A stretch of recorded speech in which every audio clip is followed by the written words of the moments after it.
How would you like some peanut butter with that jelly sandwich? Hey, oh,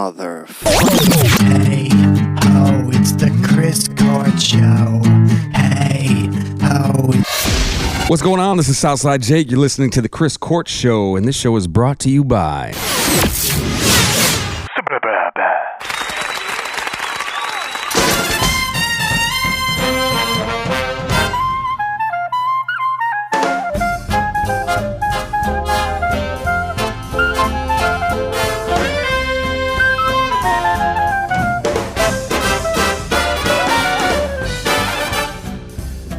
Hi. Welcome back to the Chris Court Show.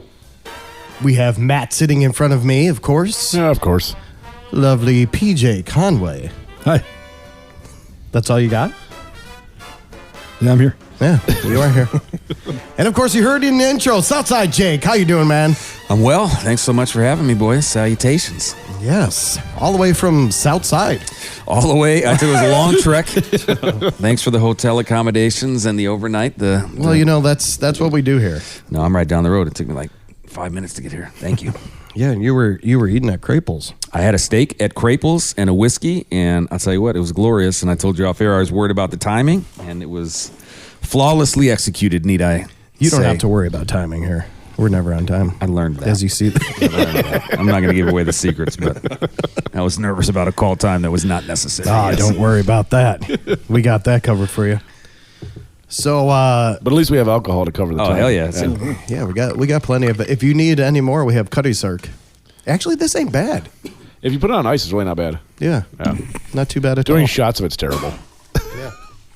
So, you're a Busch Light guy. I love the Busch Light. Yeah, I'm a domesticated light beer kind of guy. Yeah. But by Busch, for real, there's always a couple 30 racks in the garage. Yeah. I love Busch Light. And you actually drink the bottles? This is the first time drinking bottles. Well, I prefer the bottles. I don't drink the bottles because you can't acquire bottles in a tavern, at least around here. And then if you get a 30 rack of Busch Light, like it's way more economically feasible to just grab a couple 30 racks. But anytime down south or in Nashville or whatever, you go to a bar, they always have bottles. No shit. So I'm like, yeah, dude, give me a Busch Light bottle, please. Yeah. I was feeling bougie. I wanted to get the bottles. I love it. Yeah. I think beer, it's all psychological. I think it tastes better out of a bottle. Actually, so do I. Yeah. The can... they say that can is supposed to be better, but I like it like coming from the glass, from the actual bottle. It just does something. And maybe it's the actual opening. It's got to be... Wrapping your lips around the whole opening. And you guys were talking about brewing beer. You like that? Yeah, exactly. What's that, PJ? You like the kind of opening. Oh, yeah. The bottleneck, you know. That's a bottleneck. Things that are that shape. Jesus. I'm actually the opposite with the cans. I think it tastes better out of a can. Oh, really? Yep. Well, there's purists that I can't speak knowledgeably, but you guys were talking about brewing beer and all this stuff when we were talking off air. I think there's actual logical reasons why bottle is not better. There like is. As far as a brewmaster would be like upset that I said that, but for me, just Southside Hillbilly, I like the bottle. I'm in agreement with you, but there is there is ideology behind a can because of there's no sunlight that can get through. Yeah. There's no CO2 that can get out or anything like that. Like in a top, it can still get out. That's also the difference between a brown bottle and a green bottle and a clear bottle, right? Like different light can get in or whatever. Like, I see. And that's why the Coronas and stuff have that musky smell to it because of the sunlight. It's all clear. Yep. Interesting. Most Mexican lagers do. Yeah. Yeah. Well, even when it comes to that, I think it's cheap beer. Sol, like the Sun, SOL. Oh, that's my favorite Mexican beer out of a bottle, always. I don't think I've ever had that, actually. Sol's my favorite. I think it's a cheap beer, but I'm not knowledgeable enough in the space. I just know a Sol out of a bottle is a very enjoyable. Oh, that's just a regular light beer? I think it's Busch Light. You know what I mean? I think. It's the Mexican version of Busch Light. I think so. But again, I'm way out of my... we'll have to try that out. We're starting off on a topic that I'm way outclassed on already, so I don't know. We'll try it out. Yeah. So PJ, what were we going to show him? Yeah, you seen you grabbing the papers here. PJ's excited to do show and tell. Your insides? We do have a camera today, so make sure you show the camera as well. There is a camera. You can. Oh, did you have a procedure, sir? I had a colonoscopy. Oh my! It looks like a pear. It's a clean. There you go. It even says on there a clean Butthole. Let It Dr. doesn't say Jake butthole. get a look but- here. Looks kind of nice. It looks like a Yeah, I thought so. I actually watch. a peach. Yeah. Sometimes I watch porn Now, where some of they it- put a camera inside. It kind of looks like that. It's nice. Wait, what? That's good. You watch never seen that? colonoscopy porn? No, it's not inside. The, He's talking about it's not vaginal Yeah, it's in the Oh, videos. okay. So there's actually porn where they stick a They put a colonoscopy. little camera on the penis and put it in there. Really? Why would you want to see that? Just Why would I want to see the colonoscopy? I didn't search. Look I how didn't clean search it for is. it. Look how clean it is, Jake. Southside Jake's ready to leave. I just checked the time. You really did.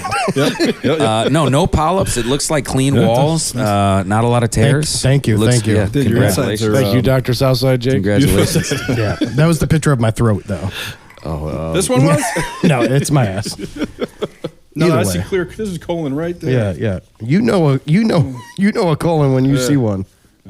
Yeah. Well, how was that? Did they put you under? Oh yeah, it was terrible. I had to take Marilax. I had to take. It was a whole Oh, thing. because you got to flush before, right? Yeah, it was rough. Like, that day you got to absolutely do nothing and just shit. That's pretty much it. Damn, that's horrible. Yeah. Way too much info, especially in this forum. Oh yeah. When? You haven't listened to our show, have you? What age are you supposed to start getting these? Why does want to bust you 45. about? And are you there yet? No, I'm not there. But So is everything okay? I had low iron. So let's stick a camera in the butt. Well, they said. So my doctor said, all right, low iron is usually it's normal in a girl. Okay. And I was like, oh, okay, cool. Well, then I'm good. And he said, no, because you're a man. So he had me go to another doctor that you have to get a colonoscopy because there's some internal bleeding. Like women have internal bleeding when they have their periods and shit. Yeah. Well, this was internal bleeding in a man, so it was worrisome, so they had me do it. Damn. But there was nothing wrong. But you're good for real? Yeah, I'm good. Nice. Hell yeah. Yeah. Shit. Salud. Right. I drank some Happy New Year. whiskey for that, so. And you think probably Dr. lost a little weight flushing all that nonsense out of you. I think Dr. 3 pounds. Patel is just into that kind of thing. I got to get his autograph. Rob Oh, sent you me the pictures. You should get him to sign did? them and frame them. We got, on our live show, we were auctioning off a album from my old band that we were all going to sign, and then I was going to have my doctor sign. Oh, I could just use that. Yeah. Yeah, you could superimpose that. Oh, shit. Doctor, You don't even have to go talk to him. Right. does You nice just, work. you just illegally steal his, his signature. I don't think there's nothing legal about this.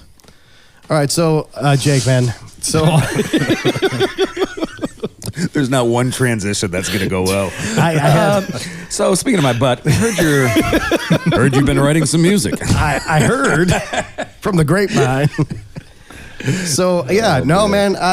I first off, I want to not appreciate. Look at this alcohol is coming to me now. We're talking about my colonoscopy, and I'm getting We're nervous. flustered. Yeah. I want to apologize for talking about my asshole first off. But PJ brought it up. Yeah, well, I told him to, though. I was impressed. So. No. He's Wanted prepared to share it with the world. The man didn't bring it up. He was prepared with documents and photo evidence. When I sat down, they were right next to me. This wasn't staged at all. Yeah, it's like remember was it Anchorman? He was like, I'm not prepared to play the flute. He just pulls the flute out of his sleeve. That's what Right. just happened. Oh, colonoscopy. Oh, So you and PJ have known each other. yeah. PJ and I played baseball together. For a half hour. Oh, is that what we've it known is? each other. Yeah. Apparently. Well, I just walked in, didn't freaking recognize the man. So I'm doing, hey, how you doing? I'm Jake. Good to see you. Blah blah Yeah. blah blah blah. And He's he's like, yeah, I know. It's like, yeah, I fucking know, dude. So Were you ever my going to tell bad. him, PJ, or just were you going to let No, it you ride? figured it out. He was trying to let it play out. Oh, okay. I thought you figured it out after we shook hands. I thought you figured it out. And then we talked for a while. So now it's more Oh. awkward. No, so when I pulled up, way too much info. This is not interesting. You were backlit because I'm walking in Yeah. from the dark, so that you were just a silhouette figure. So I just shook some dude's hand, whatever, flustered, Ah, not yeah, sure. yeah. Yeah. Then when we come in, I'm like, I know this fucking guy. Right. This is internal dialogue. Right. But politely, we all look the same. We're all just dudes in hoodies that are roughly the same thing. So I'm like, Right. No, you don't know that guy. I thought it was funny. I was asking you all these questions. I know all this stuff about you. And I you're didn't probably know. Like, what the hell is it? No, I didn't know if you. This guy did his some fucking research. This guy's stalking me, man. Dude, my ego is so Yeah, there fucking you go. big. I thought you did famous. some research. Yeah, you're famous. Oh, for did the you- pod. Like, Turns you out, performed there. Yeah, no, I did a lot of. I Yeah, thought you did research. Yep. I didn't know. He's been doing research for years. I know where you played baseball. Yeah. I know. Yeah. About, We I know where Googled you the went. fuck I out know of where you. you went to high school. Yeah, you know it all. I know. No, dude, I feel like a dickbag, and I'm so sorry. And it's hilarious because, PJ and I played baseball together. We hung out, ran in the same similar friend group, the whole deal. And we were just saying we haven't seen each other since a buddy's a bachelor party, probably like 6 years Yeah, it was ago. at least He 7 years probably. He threw a baseball game because we were all baseball buddies, but I missed the game. So I saw you guys later that night and blah, blah, blah. So, Oh, wow. yeah, PJ and I, despite introducing myself to you, That's why have known each other for years. Well, that's why I had PJ here. I was like, yeah, so you should come to this because, he doesn't know you apparently, but Dude, I thought the research on this program was impeccable. that's hilarious. Oh God, no. That's my job here is to get to know the guests. Yeah, I thought you were the fucking producer. Tap or flat water, sir? Bush Light, please. Yes. So, first off, I want to get into your song that we're playing today, Yes, sir. Whiskey Man. Yes, sir. How did this come about? So, it's obviously about whiskey, Yes, sir. right?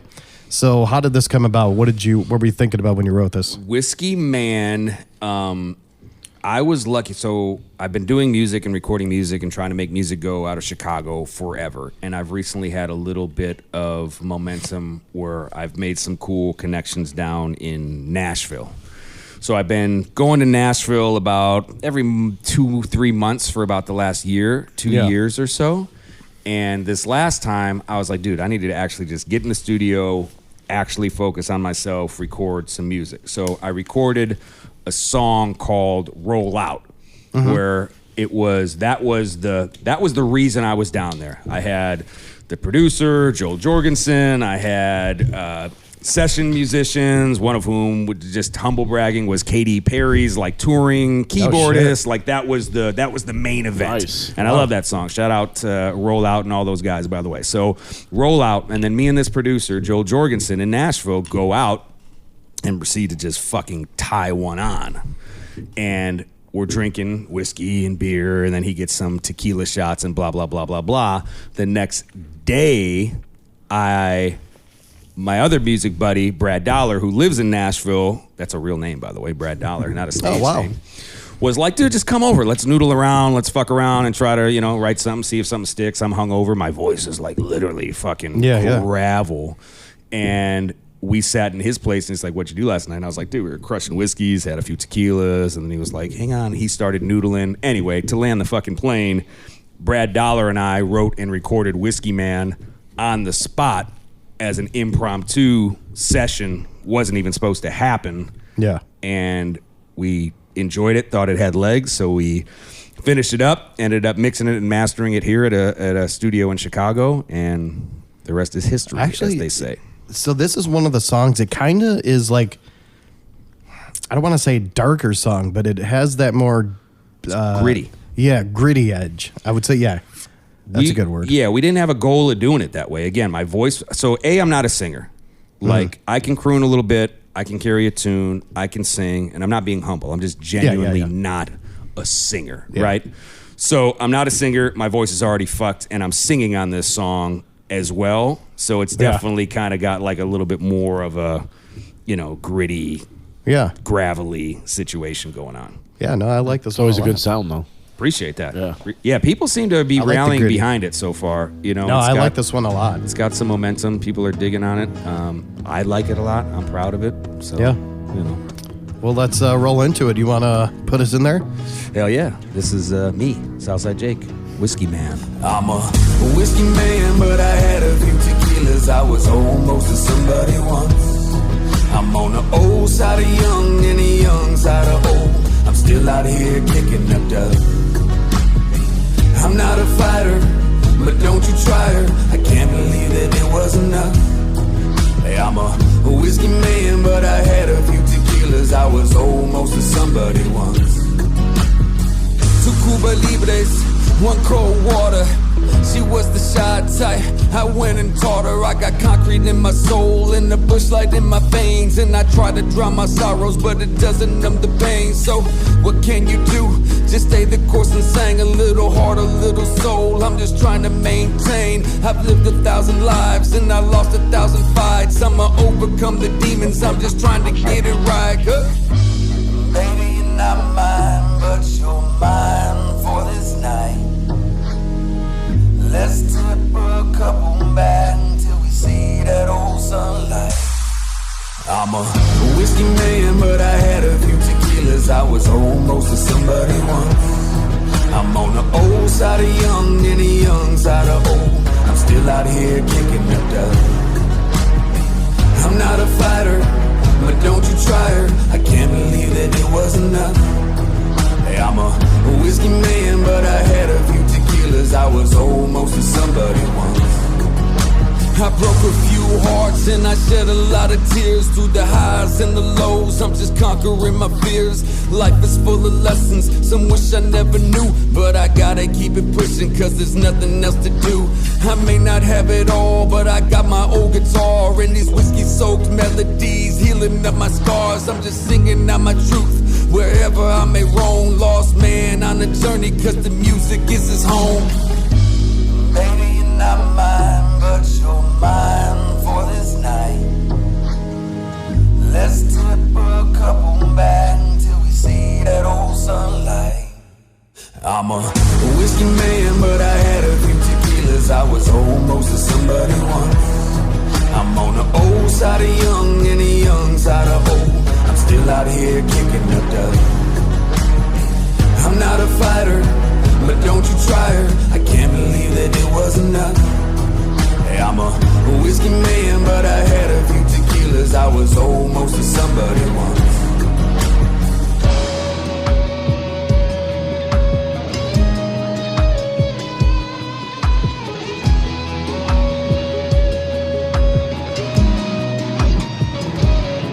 Hey, I'm a whiskey man, but I had a few tequilas. I was almost a somebody once. Yeah, I'm a whiskey man, but I had a few tequilas. I was almost a somebody once.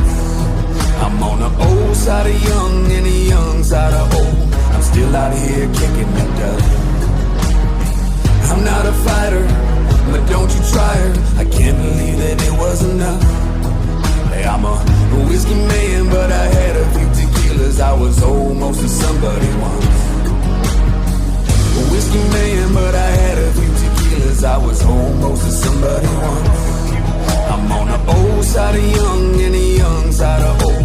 I'm still out here kicking the dust. I'm not a fighter, but don't you try her. I can't believe that it was enough. Hey, I'm a whiskey man, but I had a few tequilas. I was almost a somebody once. Do you have a band or just have music you want to send to the Chris Court Show? Send us what you got. We will definitely play it and we'll give you good promotion. Just send MP3s and information to chriscourtshow@gmail.com.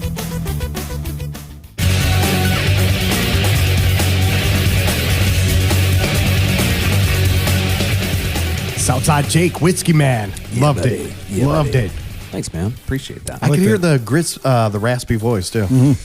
Yeah, it was on. You know how those next mornings are. So yeah. it was. Oh, yeah. It was on extra. PJ had one of those on Monday.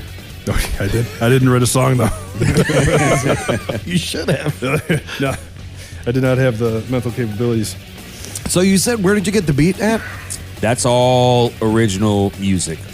Brad Dollar is the gentleman's name. Okay. Yeah. So him and I have been noodling, trying to write one together for a long time. He sent me like a catalog of instrumentals, all great, by the way, but none of them were like properly hitting. So that's why we got in the room together, because it was like, dude, let's just sit down and noodle. Right. You guys are musicians. It was supposed to just be like, let's noodle. Right. And that noodling turned into like, wait, what'd you just play? So Yeah. I can play what I affectionately call campfire guitar. Like I can grab a guitar and play notes and sing you a song, but I'm not a guitarist by any means. He is, and he's a proper multi-instrumentalist and producer. So we were in the room, he played some lick, and I was like, dude, let's start there. And then we kind of just built it. in the room, and then once the instrumental was done, I was already going on the lyrics, and that's great. It literally was, all the corny cliches. Sometimes you write a song for 6 weeks, and sometimes you write one in 4 hours. This is one of the 4 hours ones that just came through. And you never sing on any of them?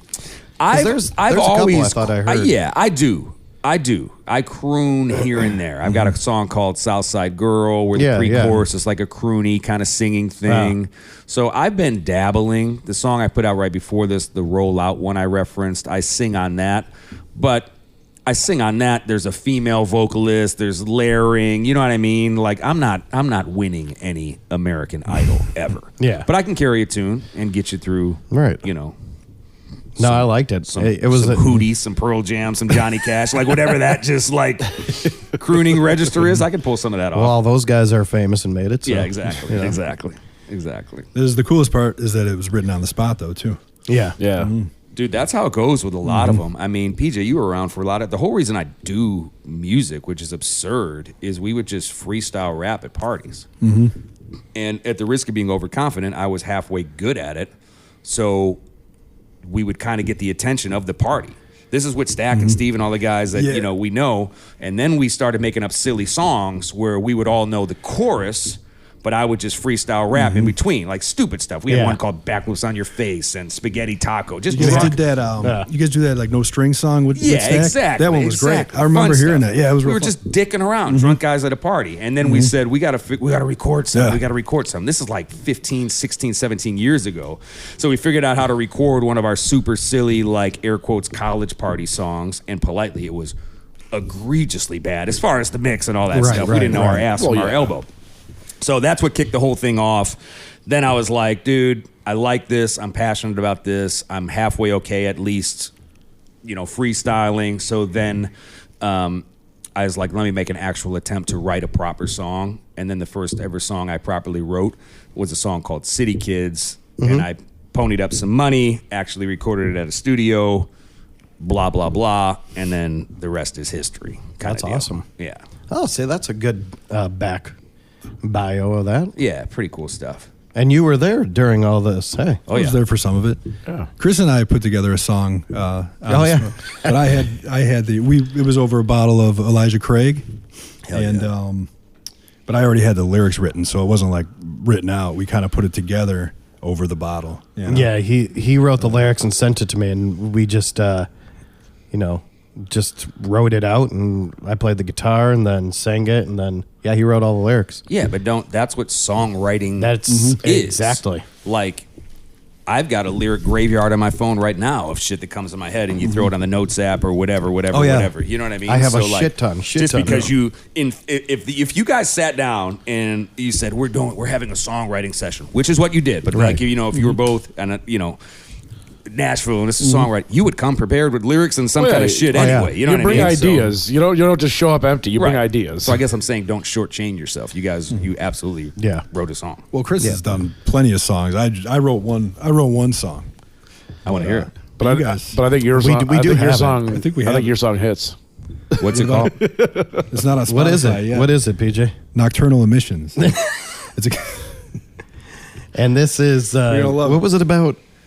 But we need the version with the live. Well, we could show them the version after this. Though. Yeah, you won't be able to hear it on here. I could put it up on our page. Yeah, it'd be fun. Yeah, that's awesome, dude. Good on you. We were talking about recording. He wanted you to do a rap on it. It's 2 verses. You could throw a little rap in the middle, dude. I think it would be cool. Send it over. Yeah, have your people call my. We'll have to record it and then put a little shit in there, like because everything make it sound better. Everything is live, so it was kind of we couldn't mess with it. It was fun. It was like fun. That was during a New Year's Eve party like 6-7 years ago. Is when we like recorded it just like a. I believe you guys recorded that while we were drinking Cuddy Sark. But you're right. But that same bottle. I think the first time was in my garage after we had put it all together. So then. But it came out nice. You'll hear it later. We'll show you later. I mean, that's the same exact thing I was doing. It literally, it's just like, well, I got some stuff. Like, you play a little guitar. Like, let's sit in a room. Like, there's so much tinkering to figure it out. Oh yeah. And I just happened to get bit by the bug and was like, oh, I'm fucking passionate as hell about this. So I'm gonna. I always had that like when I started writing music, it just started coming out like a waterfall. Like as soon as I was like, okay, I can actually do something with this, then I was using like computer stuff like Cool Edit back in the day and recording on that and like banging as drums. I would bang the table and shit. And that shit was fun. And then you start progressively going into like more shit. You start getting a band. You start, writing more shit. You start tinkering around with the guitar. And that's how it just becomes to fruition. Like, damn, I can actually do something. You just stay the course. Right. And then you look up one day and it's 20 years later and you're like, Right. oh, shit, I did some cool shit. Yeah. Or at least some stuff I'm proud of, or whatever. I've done stuff that I'm proud of. Like, I think anyone that does record shit or, even your song, right. I think you should be proud of that. I mean, that was for sure. Just to do something because it's a touchy song. I've never been super. Yeah, it's very romantic.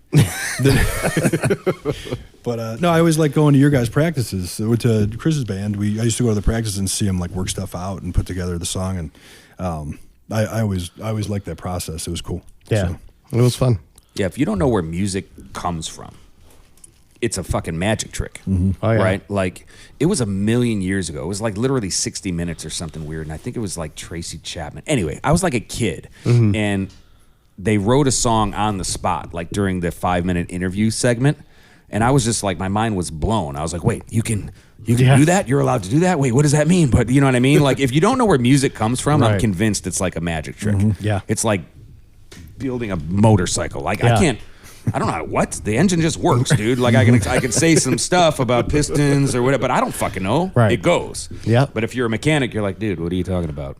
Right. This is the easiest shit in the world. It's simple physics and mechanics. Yeah. Exactly. So, yeah. Well, they say Paul McCartney wrote Yesterday, and it came to him in a dream.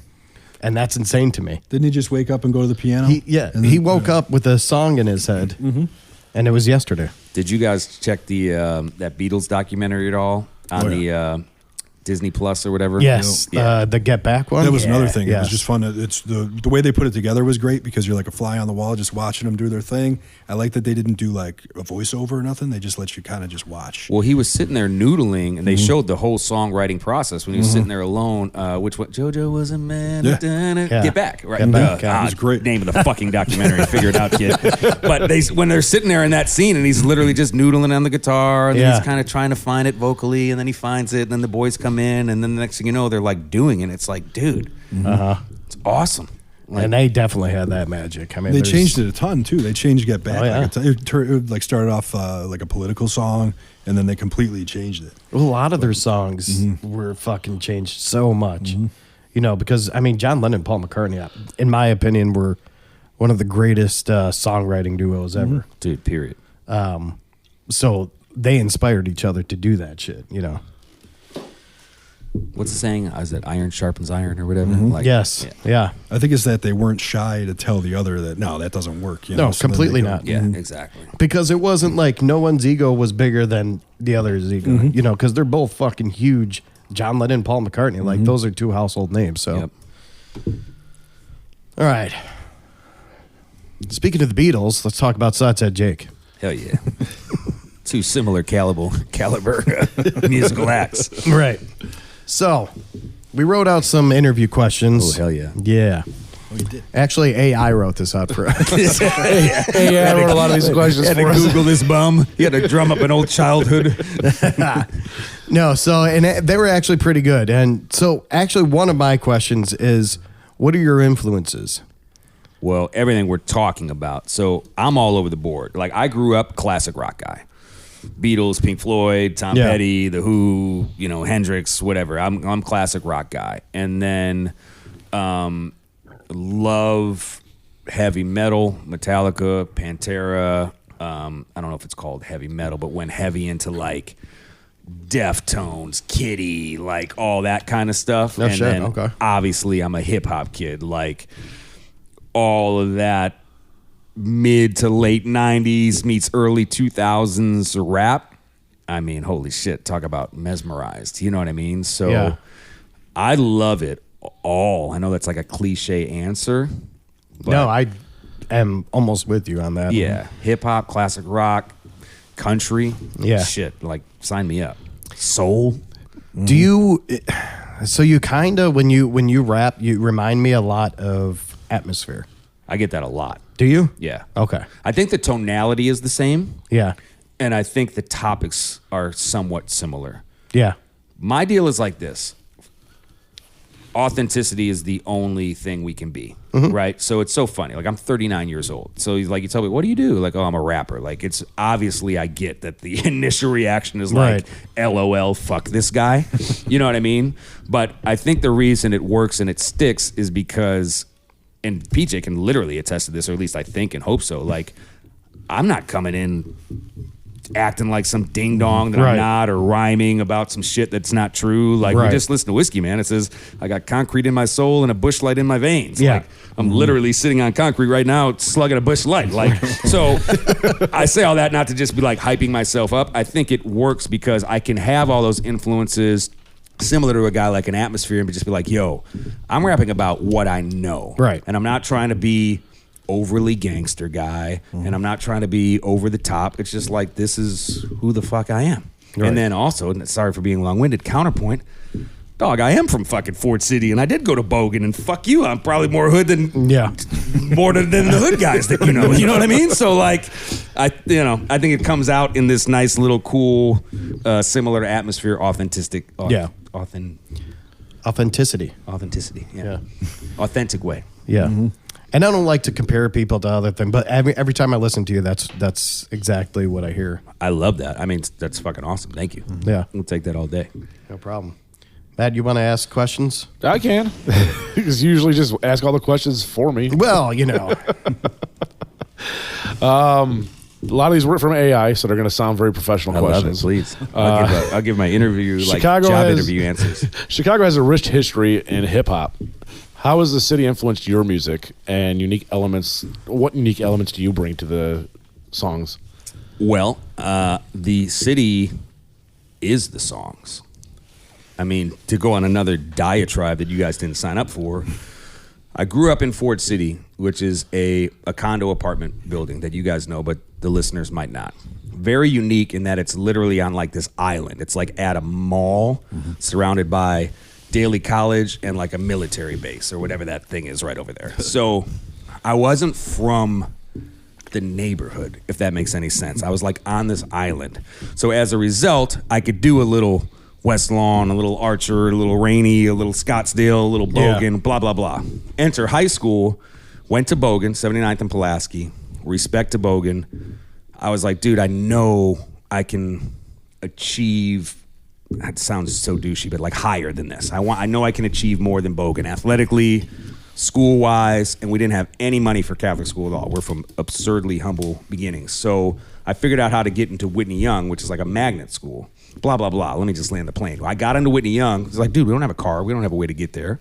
So I'd walk from the Ford City condos to the edge of the Ford City Mall, take the 54B to Midway Airport, take the orange line downtown, get the blue line back to UIC, and then walk to Whitney Young. That's a hell of a trek to go to school. So to land the plane on your question, I've been breathing in the entire essence of Chicago my entire existence of life. You know what I mean? So personally, yes, my sound is the streets and Chicago. And with respect to what you said, like, dude, you want to talk about Common and Rhymefest and Crucial Conflict and Twista and all that Chicago shit? Like, I was also just a student and a fan and a stan of all of that as well. So. Yeah. Didn't you played with, or you opened up for Twista? I opened up for Twista twice.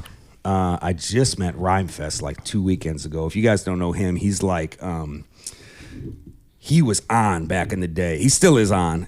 He was basically like mentor dude to Kanye West. He still runs the Donda Foundation, and he became an alderman. Rhymefest was the shit. He's been like a hero. So I opened for Twister a couple times. I met Rhymefest the other day. Oddly got somewhat close with some of the dudes from Crucial Conflict through a weird-ass connection. And yeah, man, I've got my toe in like multiple weird-ass worlds. You play Lollapalooza too, right? Did Lolla 2 or 3 times. So how did you get that? Dude, you know how, like, just, what do they say, showing up's half the battle, you know what I mean? So, remember that movie Drumline? Yes. Remember how, like, there's that one, and it turns out he's, I forgive me, I forget if he's Indian or Pakistani, but there's the white dude who can't hit the drum. Yeah. That dude is Q. And met him through mutual friends. They have been doing like hip hop interpretations of Shakespeare and shit way before Hamilton. Oh, wow. They were the plug to the Lollapalooza situation. So they would put on a hip hop workshop at Lollapalooza where you perform and then you can come to the tent and cut a song in real time, like especially for young people and kids. Like, oh, you saw that dude perform on stage? Come meet him. We'll do a freestyle rap with you. We'll record it and you can like go home with a CD. Yeah. That's how all that shit started. So Yeah. literally the dude who can't hit the drum on Drumline, Holy shit. turns out they're rappers. They're in this Shakespeare hip hop collective. I got plugged in with them, blah, blah, fucking blah, Lollapalooza. Wow. I've always just been about showing up, and I'm not trying to just ramble, but like, No, you're good. be there. Hey, you want to do the podcast? Yes. Yeah. Hey, there's a interview for WGN, but it's at 2 a.m. No one's going to listen. Can Yeah. you be there? Yes. Yeah. Hey, you want to do a kids hip hop workshop at 10 a.m. at Lollapalooza? Yes. Is that going to turn into like noon side stage the next year? Like just show up and be that's- unassuming and see what the fuck happens. That's something we've been hearing a lot because Josh Morningstar, another interview that we had, he was actually saying like, man, that's all I do is just play whatever. He's played bar mitzvahs. He's played, what did he say? He said he played in the parking lot of a funeral home. Yeah, he's like whatever they asked me to do, I'm just there. He's like, it's the only way you meet people and you get out your name out there. Dude, it's the only way. And the good part is if you actually enjoy it and love it, you're just doing that shit anyway. Yeah. Like, you guys were like, you want to swing through? I was like, yeah. You were like, you want to do Zoom? I was like, no. Yeah. I'm like, I'll be there. I didn't know how people are, No, I get it. Yeah. It's not about you guys per se. I'm just saying, like, I'm big on. I like it personally to, Yeah. person to person. Yeah, show up and show out. No, we do a lot of Zoom interviews because, like, you don't know everybody. Everybody doesn't know you, so it's just easier to go online and do it. But, like, we know that you knew PJ. You didn't know that you knew. Yeah, I didn't know that. You didn't know you know someone here, but you do. You didn't know that, but we knew that you knew PJ. I'm here from nepotism the whole time. I had no fucking clue. I thought you guys just actually heard the tunes. Surprise. Nope. Well, no, it wasn't because of PJ that you're here. Oh, thank goodness. No, I'm here because you're here. You're physically here because we knew that you knew PJ. Nice. Yeah, that's awesome. Yeah. We probably would have forced the Zoom call otherwise. Yeah, well, I think if they live near here, I'm okay. Well, it depends. You don't know who they are, though. That's the other thing. You have Yeah, to but consider I that. kind of. Well, that's the other thing. I feel with like him, I feel comfortable. We with never it. sat around and like did this and drank, but I was like, dude, I know these guys. Yeah, like, right. Like, Right. I'm gonna go sit and drink a couple beers and talk some shit. Yeah. for a little Yeah. while. Yeah, for sure. Go ahead, Matt. You can ask one. Oh, okay. So, are there specific themes or messages that you try to convey into your music? So, like, it's not very. I don't hear too much politics, something like that. But I think you might have already answered this by just saying that you write lyrics of everyday life. Yeah, gritty. Well, I guess it comes out gritty. Authentic truth at all times. And my particular truth is, I guess, what you would call blue collar, which is, I say with a giant asterisk because I've never I've never worked in the trades or anything like that. I'm not blue collar, right? But my entire upbringing, life, like whatever that is and represents, blue collar. Yeah. I'm also a bit of a paradox because you guys would never know it. I'm like full-fledged spiritual hippie guy. Like spiritual What do awakening. you mean by that? Like I can Like, should we have burned some sage before you came in? Yeah. We got it over there on the counter. Yeah. No, I mean, no one wants to hear really? about this. I had a full-fledged, like, what I call a spiritual awakening, like 10 years ago. Yeah. So, like, completely in tune with spirit and the ether world and no vibrations shit. and all that kind of shit. So, Wow. I'm just this paradox between this blue-collar situation meets full-fledged spiritual hippie, which meets kind of, and I'm not saying I'm a tough guy because I'm not, but like meets kind of like fuck you Southside gangster guy. I do know crucial conflict. Fuck you meets like, oh, that's a beautiful book. Like, I don't know what the fuck I am. You know what I mean? But all I know is it's gonna be authentic and that. Yeah. Like for real. These aren't flexings. I'm a Harley riding, pickup truck driving, Yeah. pit bull owning, cigar smoking son of a bitch. Yeah. and then I fucking cry because I saw something on TV that, you know what I mean, like caught my feelings the right way. And then I'm like, wait, am I a fucking bitch? So I'm a paradox, but all I can do in the music is some kind of element of that truth of the music. So sometimes you might hear a pure hip hop song from me, which is going to be more bravado and like, fuck you. Like I said one line, I'm the Dalai Lama if you drink rum chata. Like, fuck you. You know what I mean? And other times it's going to be more introspective, but it's always going to be authentic. You're never going to get some nonsense and out that's of me. I like that a lot, and that's you know you don't want to sing about like bitches on a yacht. I will, and I have songs like that, but it's because on some level, not bitches on a yacht, but like, you know, maybe we are got the homie in Tampa that has a boat. Maybe we are out there crushing a couple bottles and hanging out, and the music's going, and we're smoking a cigar, and you are feeling that big pimping vibe. There you go. So there's some lines like that. Don't get it twisted, but it's real. It's real. Yeah. You know what I mean? Yeah. All right, go ahead, Matt. You said you wanted to be included in these I don't want to read all of these. I feel like I'm on the board of review for like Harvard Law or something right now. Matt said that he didn't get to ask the questions our last interview, so I'm trying to include him. We had a list of questions, and he just asked every single one back to back to back, and I'm like, oh, then you got to scan and figure it's got to be natural, motherfucking natural. All right, how did slow motion get played on Blackhawks games? I worked for the Chicago Blackhawks professionally for 13 years. So I wanted... Wait, actually United Center or the actual Blackhawks? I was in the Blackhawks front office for 13 years. No shit. I was on the business side, so I wasn't making hockey decisions. So I played baseball and basketball at Rockford College, which is now Rockford University. Mm-hmm. And every young person coming out is like, oh, I'm going to play pro ball. Like, and PJ, you could attest to this. I have no fucking shot at pro ball. So then it's like, well, what's the next best step? Oh, you can work in sports? I never knew that. So blah, blah, blah. I got an internship in soccer, and I got my first job properly out of college was 06, 07 Chicago Blackhawks, like full-time No shit. guy. And I was with the Hawks from 07 to 2019. Okay. So I rode the wave for you were at the all perfect three time. Stanley Cups, the parades, the rings, the whole fucking routine, which was so surreal. So when I left the Blackhawks, I was obviously still homies with all those guys. And and they might call bluff on this. I don't think I was like, play my shit. I think I was just like at a game, and one of the homies was like, yo, Jimmy on the music, like you got to do this or whatever, and they did it. But then the Bulls, this is what I'm saying. Now, this is not about showing up, but like it's funny how things steamroll, like we were saying earlier. So then like the Chicago Bulls, turns out they have like a local artist spotlight series where you can play a song like you guys just did for me, and then they put you on the big screen. So then like they did that. And then it parlayed into, hey, it's not a game, but we got a big charity thing at the stadium for a Bulls thing. Do you want to perform that? And then it was like, oh, shit.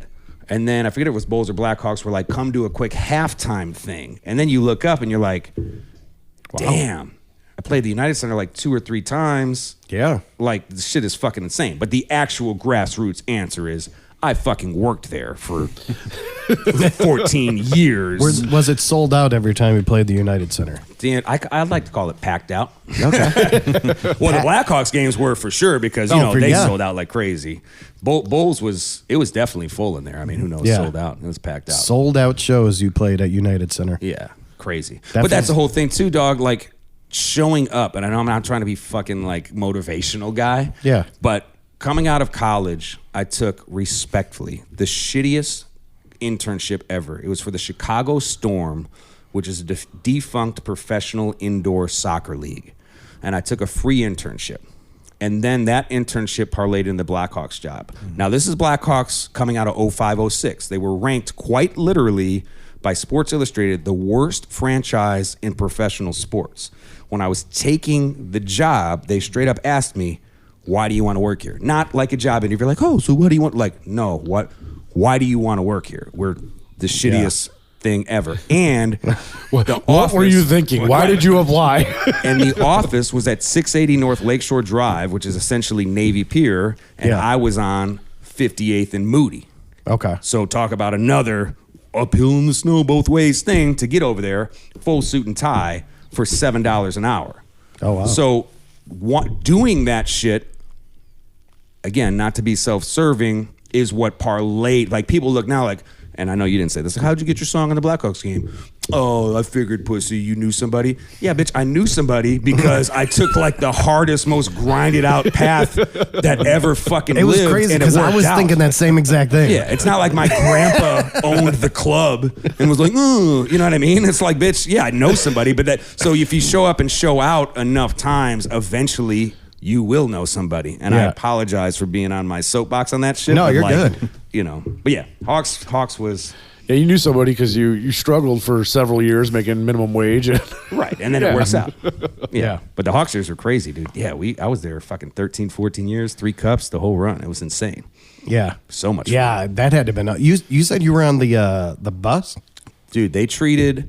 Their philosophy was, within reason, one team. Mm-hmm. So whether you were front office or player or whatever, obviously the players still got a little... way more preferential treatment. So we were in the parades on the buses. We all got rings. We were with the Stanley Cup.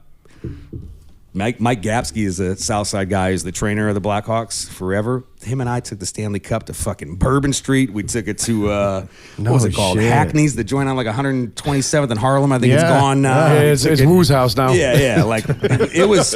Those were some fucking insane years. That was crazy time. Yeah. The amount of pussy that can give you, I'm sure. No idea. No idea or no comment? I was in church. So we usually do a shot with our interviewees. Prove it. So let's do it. What do you want? Well, we only got Cuddy Cirque. Did we drink all the Malort last time? Oh, we got Malort. You want to do Malort? I mean, I'll do anything, but Malort's a Chicago liquor. The song is called Whiskey, man. We got the whole thing of whiskey we got the whiskey. Like, Let's. You got the Irish whiskey? That was the best way to get out of a Malort shot I've ever heard. No, I'll do Malort. So here's another humble brag. I don't know if we keep running during this shot or not. Yeah, we'll keep running while he's going to run off. So I left the Blackhawks for a company called Cameo. And Cameo is that company where you can get... familiar? That's the one you can get a video shout out from a celebrity. Mm-hmm. That's what it was. So you can be like, hey, Brett Favre, tell PJ that happy birthday, and I hope you're... Yeah, and you pay so much money for it, but yeah. So I went there, and my job there was to recruit the talent and celebrities to be on the platform. But they started a podcast, and they asked me to host the goddamn thing, but they had the connections to the celebrities. So now I'm in, like, L.A. interviewing Lance Bass and Sinbad and all these fucking celebrities, but our whole hook on the podcast was because the Chicago handshake is like a shot of Malort and a Midwestern beer. We called it the Cameo handshake. So I would literally, but we would record 2 or 3 in a day. So it'd be like, shit, this is amazing. I'm with Lance Bass in LA, ripping a shot of Malort with his ass. But then in 2 hours, we got another one because Sinbad's coming through. So I'm like, by the end of these fucking things, I'm like 4 Malort shots deep. And I'm like, it was a trip. It was wild. What did they think of the Malort? Most people took it in stride. I would always hype it up, though, and be like, dude, you're going to fucking hate this. So I think they were over-prepared. Right. You got to do that. Yeah. But the coolest one was Lance Bass by far. I always just tell people it's like the smoothest, best liquor you're ever going to. Yeah, that's what I would have done. You're going to love this. Yeah, I went the backwards route. It tastes like a jockstrap, dude. But a good one. Or like, what's that shot? I always described it as a crusty penny you found underneath your 1995 Civic. Exactly. Or there's a fun name for it, but the shot that's just all the leftover juice under like the bar mat that you would take when you were like... It's a bar mat shot. Is that what it's... Yeah. That's what I've always known it as. It tastes like fucking that. It's just absurd. Thank you, sir. Thank you, strange man. That actually... You've never seen before. What a nice stranger. You got it, buddy. What a nice I don't want to lift it over the equipment itself. So. Why? Because I don't want to buy new shit. So we'll do it over here. Cheers. Salud, boys. Thank you so much. Cheers. Thanks for having me, too, by the way. No problem. Thanks for coming. See, you can't do a shot of whiskey over the Zooms. That's true. Scrumptious. Oh, we've done it a couple times already. Was that the Cuddy? What was that?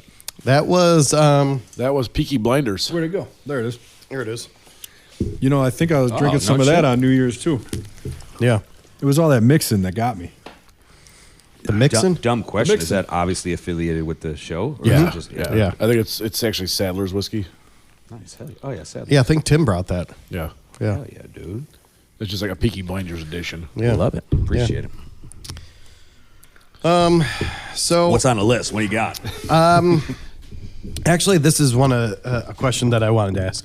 So, is there any other artists, rappers, or songwriters, whoever, that you dreamt of working with? Yeah, hell yeah. I mean, it's going to be such a hodgepodge, right? Like, if I could sit down in a room with Jay-Z and Zach Brown, Oh shit! that would be sick as That'd be fuck. interesting. Yeah. This is random, but Nate Roos, he's the singer of Fun Period. Yeah. Some nights I stay. Yeah. I think he's a prolific fucking songwriter. I'd love to be in the room with him. Like, Wow. yeah, I mean, and then it's just like we were talking about the Beatles, like dream world. I don't know. So I mean, if Paul Right. McCartney wants to throw back a little Peaky Blinder and noodle around a bit, yeah. But give me Jay-Z, Zach Brown, give me Nate Roos, and I'm in a good spot. I'm good to go. No shit. Yeah. Didn't expect it to go there. Where'd you think for real? I was thinking more Tupac. I don't know why Tupac. Because he's still alive. Yeah. James Hetfield. See, that's a great answer. Yeah. You're right there. I mean, that's yes to Yeah. all these. Like, Yeah, right, You just right. got to shout an answer like yes. Yeah. Like, No, Tupac and- I would not want to do that. Sorry, I'm holding out for Nate Roos. Sorry, Tupac, who's still alive in Puerto Rico. Do you hear they just caught his Yeah, Killer. It is arrested as killer. crazy and times. now Puff Daddy or Diddy or P Diddy, whatever his name is Sean Combs. like he's the one who put the hit on it. dude, this is a spiral, but there is a lot of stuff going on in the entertainment world right now where like lids are coming off stuff, whether true or not, and like the allegations around all that Tupac Diddy stuff. Yeah, it's insane. Diddy's under a lot of heat with sexual assault stuff. Cat Williams was on the Shannon Sharp podcast last night or the night before, went in on all of I seen that. yeah. So for the record, I don't know dick about none of that. I'm observing this as a fan, but shit's going down right now. Yeah. Weird stuff is happening. I know it happened. So Hey, dude, you were there? I was there. yeah, Me and Puffy. shit's getting weird right now. No. How old were you when that happened? Shit. I was fucking 14. I was carrying a gun then.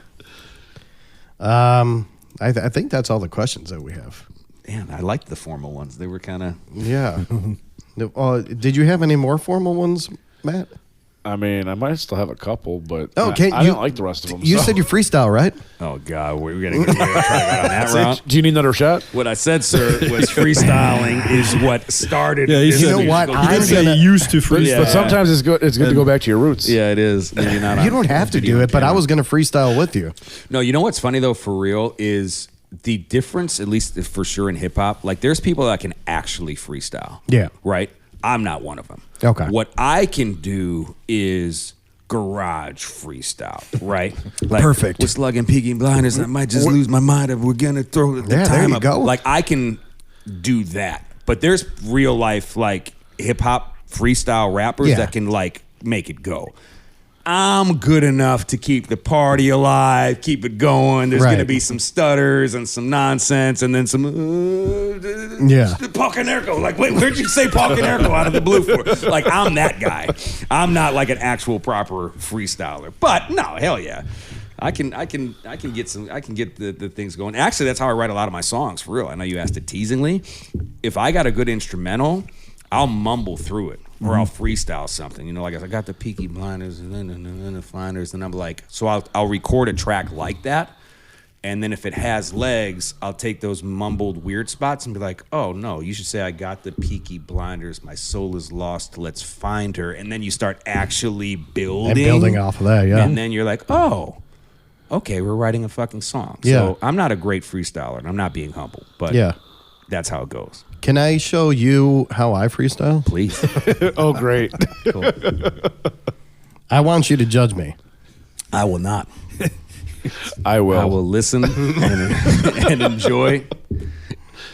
I just, I figured And then right after, I'm going to be like, I changed my answer. I'm really good at this. Chris, I changed my answer. I'm fucking amazing at freestyle rap. We're grading on a curve now. Yeah. On the curve, I'm fucking Nas. Here we go. I'm going to do this for real. All right. You're in the mix with Chris Cord. That's actually sounded good. You didn't even fucking freestyle. You beat me.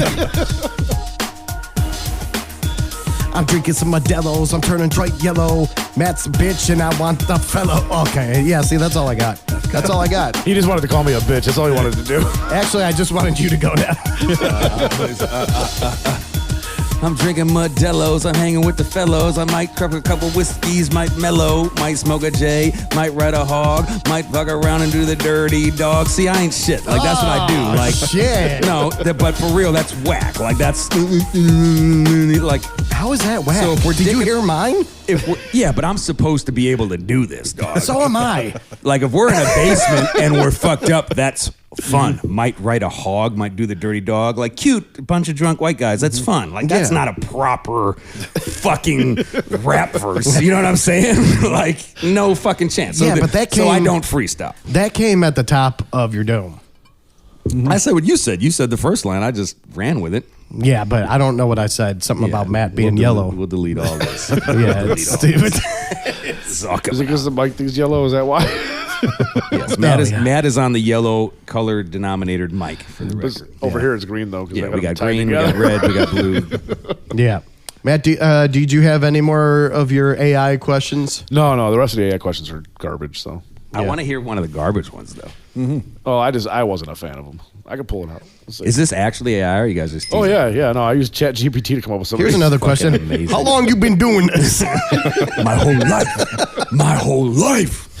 I put my life into this. But so, how do you stay authentic to your roots while adapting to the evolving trends in hip hop? I continue to slug Bush Lights. You were right on top of that question. No.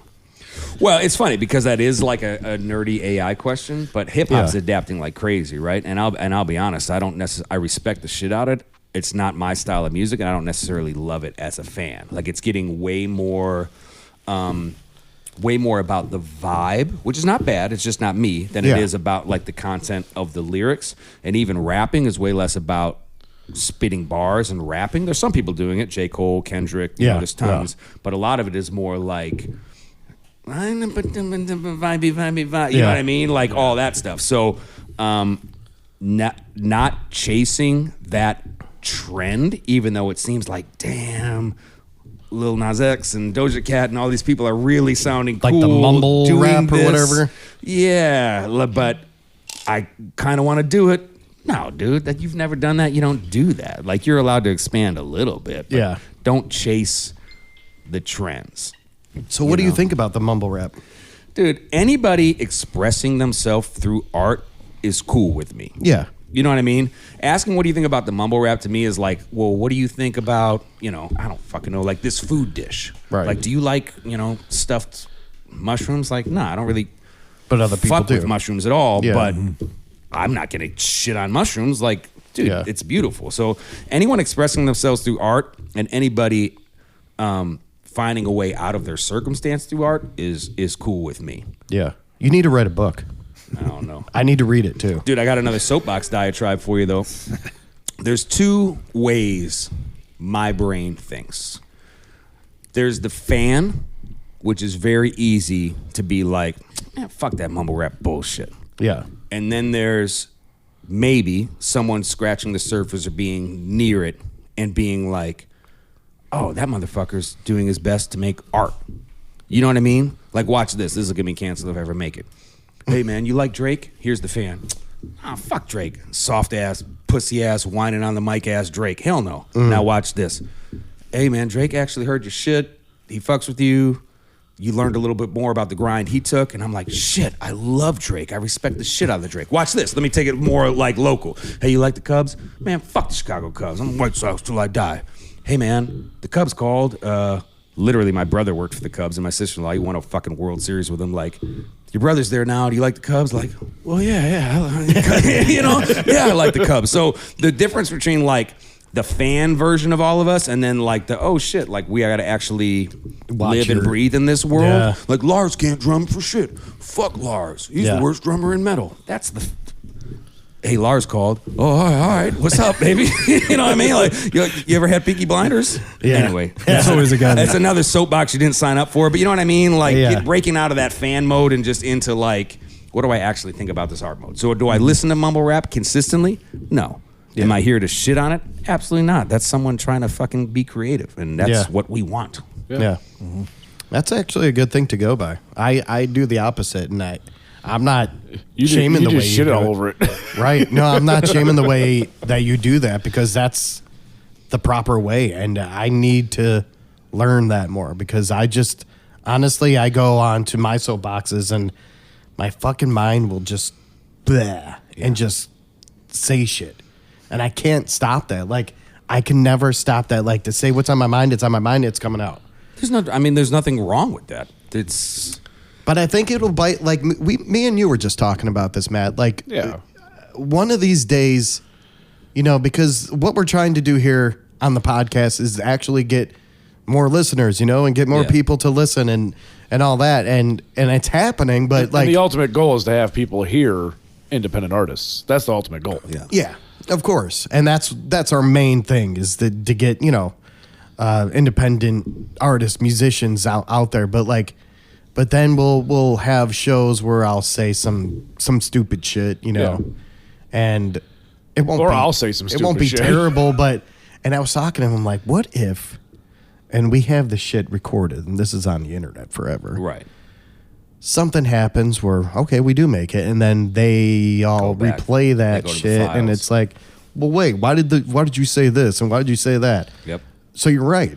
Like, well, your guys' medium, the podcast medium, is such a unique catch-22 as well, right? Because it's all about being authentic with your boys, right? Look at Schultz, or look at even the other day we just said Shannon Sharp and Cat. They're talking like boys, like no one's holding back. Yeah. But the caveat is, people know them and like, right? Oh, that's just Chris. He speaks his mind. Right. Who the fuck is Chris? We guys are running the fine line of like, wait, fuck did he just say? Like, you can't say that. I never heard of you. But if you don't remain your true authentic self, then how the fuck are you ever going to get some sold authentic traction? Right, so exactly. It's like a catch-22. So, like, I don't have advice for you. It's just... Well, damn. I think people being salacious for the sake of Were you asking for advice? Yeah. I told him to write a book. Yeah. Well, I mean, him writing a book's one thing, but are we actually going to take that advice? Dude, be authentic. That's the only advice. Do you. And if you say something dumb, just fucking... There's the authentic me. Delete it. All right. Yeah, well, then, yeah. There you go, Matt. I mean, all you can There's be your is you answer. at the end of the day, right? Yeah. So fuck them. PJ, are you tired? You look... No. You've been pretty quiet over there, too. No, I'm good. All right. You need some whiskey? Just taking it all in. You guys are interesting. I'm like, listen to the pod. Yeah. I kind of like that the whiskey's still here. I have no idea the timeline of this thing. Do you care if I put a little of this Go for peaky it. in Go this ahead. thing here? Yeah, go ahead. Ice ball's melting quite a bit, but That's all right. So we're trying to do a live video. Hopefully this is still going, and hopefully I'll be able to... This is our first time doing I this. think your phone died. Yeah? Did it? See. I don't know. I can't see. I have it on the battery pack. I have lights here. I have, first time. We had to do it with our, We got A+ headphones for everybody. You know what? Fuck you, Southside Jake. Exactly. Whose headphones you making fun of over there? Well, he's got the Sonys. I don't even know what I'm wearing. Oh, yours are the... well, to be fair, we didn't want you to wear those because the air cups are falling apart. You'd have black shit over your face. I have those I got a ones. hat on, which Do is you? saving me from Those that. are actually not bad. Dude, Oh, those- sounds good. Sound. Those ones, I have those Sonys that PJ are wearing, and then I'm not a gearhead guy, but fuck, I just got a pair of proper good ones, like studio quality, like actual good ones. They're a game changer, but like, dude, headphones are It depends on Depends like on what you're doing. What we're doing right now is speaking to each other. Yeah, I We mean, need to you can each hear other. yourself, okay, right? I mean, look at Matt's headphones. That's all we need. Exactly. Look at his My headphones are beautiful. Right. We're not EQing a fucking opera. You know, like Yeah. throw the headphones on. Talk to the boys. I'm gonna go on Amazon and buy another $5 set of headphones. What do you want? Yeah, exactly. They gotta match that somewhat. I'm gonna find better ones. I saw a set with a crown on the top, so we're gonna go with those. Yeah. Dude, I like mixing on headphones. That's like a big no-no in music. Really? But Yeah. my deal is like, dude, people are going to fucking listen to them on headphones. Right. I do the Especially headphones. nowadays. Then I'll take the headphones off and listen. I'll do the car test. And I'm like, if it's hitting those three, we're good. But Yeah. I like mixing on headphones. Most Car headphones test today is the too. best, I think. Most headphones today have great audio quality. Most. 100%. So there's no. I don't think there's a problem mixing in headphones. I think there's I think probably... years ago there was a problem. Well, exactly. Yeah. And also mixing on headphones versus mixing in some Dolby Digital LA studio that costs $5 million. Like, of course, you probably want to be mixing in Like there. the one we're sitting in. Yeah, exactly. But like both of our bootleg speakers pointed at us with maybe a sub on the ground. Like, I'm mixing on headphones, dude. Yeah. Fuck out here. You know what I mean? But that's the way people listen, though. Yeah, they listen. Maybe it's changing because whenever I like was producing music or doing something, it was always through speakers. Yeah. But anytime I tried to do it through headphones, it was too. It's weird. It felt claustrophobic for me. It's very. It is. It's matted, kind of, and Yeah. it's very in your head, and it's right here, and you lose a little bit. Outside of teasing, unless you have good headphones, you lose a little bit of that spatialness. Yeah. You know, so if you pan something, you're not going to fully maybe get it. Well, But they got those newer headphones though, with spatial audio and everything in them now. So They do, but Yeah. that's digital. if you get the really expensive ones though, they've actually got different speakers inside of them, like Yeah. at different angles and shit. spatial audio is becoming like if you bounce your music or mix it in this new spatial audio, I can't speak knowledge on it. Spotify is paying more per stream, and Apple Music is paying more per stream if your bounce is in this spatial audio qualifications. shit. Yeah. Now, I know that the newer, not the AirPods, but the bigger ones that they have, the actual the headphones. Max, AirPods Max. Is that what they call them? Yeah. Yeah, the bigger headphones, they have the spatial audio built in. So that's probably why they're paying more And for it's it. crazy, like if you're in that. Remember when the Chronic 2001 came out, that Dr. Dre album, and the first thing was that movie, Dolce Double? Yeah. Dog. I think we're all roughly in the same age range. When you were in the fucking 1991 Oldsmobile Yeah. in 2001, and you put that motherfucker on, and you put your little system on. And you're like, oh my, And oh my god, it's real life. oh my god. So yeah, I'm here for the spatial audio. I'm not gonna buy the special headphones for it, but Nah, that I'll shit's listen expensive. not as much as they charge for those I'll fucking things. listen to it. Yeah, exactly. Yeah. So I got my $5 Amazon special. Dude, it does the same shit. We're hearing each other right now. It's all good. That's the other thing. Here's another diatribe as you search to whether fucking end this or find an AI question. I've got a theory too called it's the man, not the mic. Like a lot of gearheads will be like, well, if you don't have the Manly fucking XN97 for $2,000, or if you don't have a Shure SM7B, it's like, bitch, I would rather listen to good music and a good singer out of a Oh, 100%. crackerjack mic than a bad singer on a $2,000 Manly. Yeah. Like, it's the man, not the mic. Right. He's got the fanciest mic here, and it's old as shit. That's a SM58 there. But it's old as shit too. It is. Yeah. We bought that in high school. Oh, hell yeah. Well, that's a 58. Like, that's the live. Right. Like, That's why we playing got out it mic. because Yeah, we hell were yeah. playing. We were a playing live. a lot It was shows. probably a big investment at the time and the whole deal. Yeah, Like, I think damn, it was we're getting a 58. $150 That or one so was for the 150 mic. at the time, Dude, yeah. 58s are still the, at least like, once you hit arenas and a proper Yeah. touring, but 58s are still the go-to I love 'em. playing out mic. I love 'em. Yeah, they're fucking awesome. But yeah, dude, everyone's like, you can't, dude, get a fucking standard mic. Throw that shit in, what's the standard thing that comes with Apple? GarageBand. Throw it in GarageBand, GarageBand. yeah. Like, I don't want to hear about, I didn't have money for the studio, bitch. You could literally do it anywhere Right. now. Well, that reminds me of that. You were talking about that. I had to look up the guy's name, but that Oliver Anthony, who did, he basically had just like a big set up in the woods. He did that Richmond, north of Richmond. Yeah. That stuff's great, and that's not on any kind of equipment. He's just out there with his guitar singing. It's Because good music's that's gonna- all. You hear just the soul like just crawling out of him. It's crazy. Good But- music's going to shine no matter what. Even all these legends we're talking about, the Beatles, all this stuff, they're recording on, 8 tracks, maybe at the most 12 tracks. Again, I'm not a gearhead, but so we're playing it as a live band in a room. We're tracking it, most of it all at the same exact time. Like, that would not meet today's recording standards. Yeah. But you love those fucking songs. You cry to those songs. And they still sound great. Right. So I don't want to hear like, I didn't have a Shure SM7 beat. Like, bitch, record your fucking song. Let's see if it's a good song, because we can always take it to the big boy studio later on. You know what I mean? Like, oh. I think I prefer the. Nowadays, there's too much shit. There's too much tracks that you can record on. There's too much. I liked when everything was dumbed down back in the day because you had to be creative. Like a 4-track recorder like we had. A 4-track, yeah. But you had to be creative as fuck. I mean, you had to, take 4 tracks. You had to record the 4 tracks and then replay that, record 4 tracks again, and then think of like different things. You didn't have all this fucking... Yeah, you had to layer it after the fact. You couldn't Right. put it together all at once. So I think that forced you to be more creative with your music. Now it's just like, all right, we lay down tracks. And I'm not saying that it sounds bad at all, but I'm just saying that like there was a lot more creativity that came out. Well, and you had to be tighter as an instrumentalist as well, too. Yeah. There's no such thing as botching a chord or whatever. Yeah. You know what I mean? And you had to have the money for the tape and some kind of space or at least recorder to run the reel-to-reel, right? So right now, the barrier to entry to creating music is lower than it's ever been in the history of life, right? And it's like everything. It's a two-sided coin because the bad news is any fucking bum can just record a song on GarageBand, just like I just said, and it's probably going to suck. The good news is, holy shit, that fucking PJ Conway was a poet this whole fucking time and we didn't know it.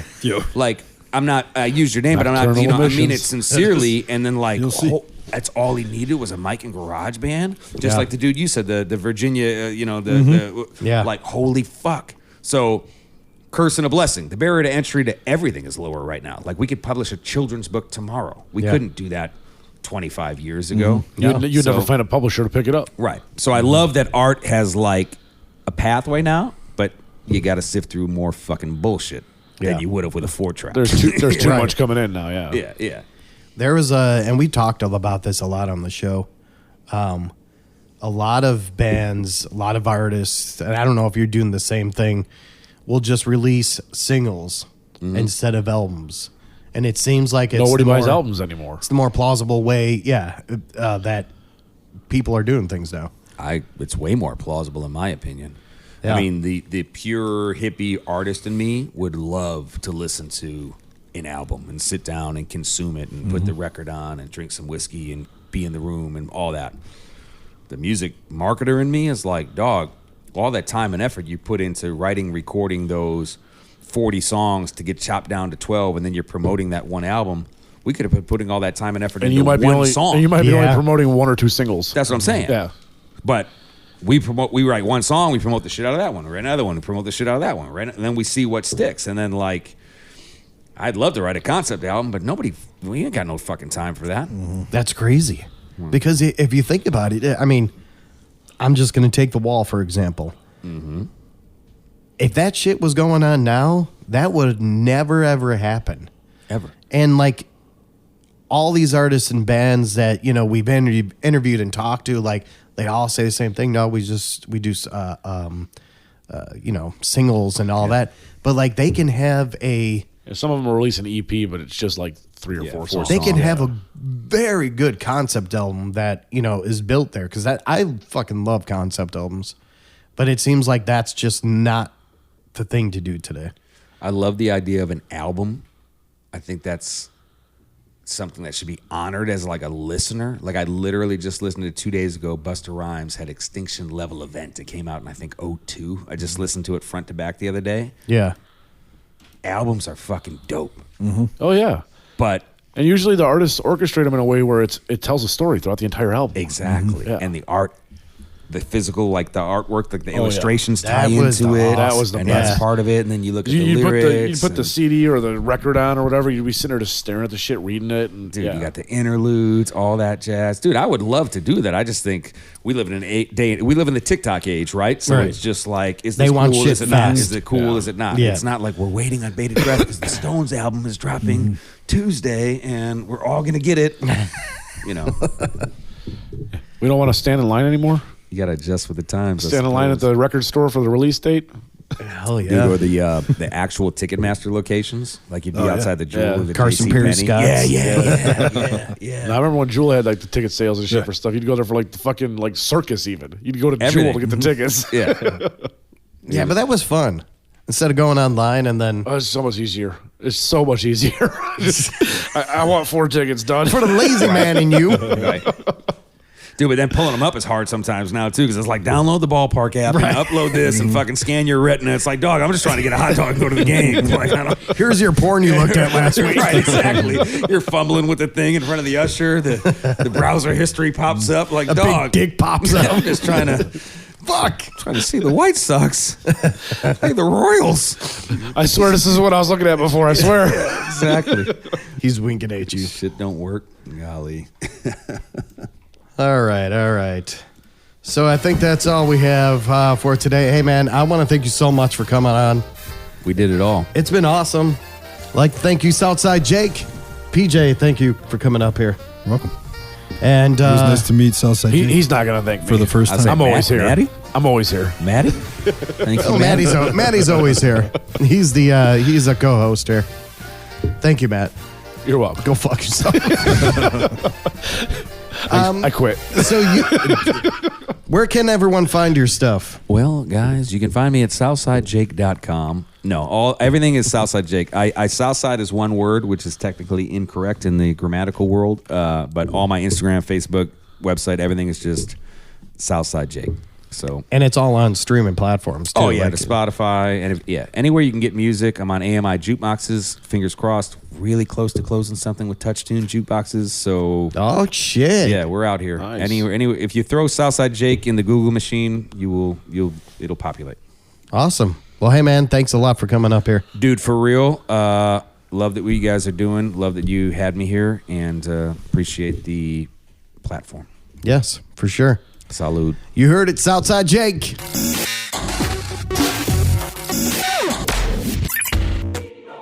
Once again, thank you for listening to The Chris Court Show. Remember, if you have a band or business, or know someone that has a band or business, send all the info and MP3s to chriscourtshow@gmail.com. Chicken nuggets and cranberry sauce. The Chris Court Show.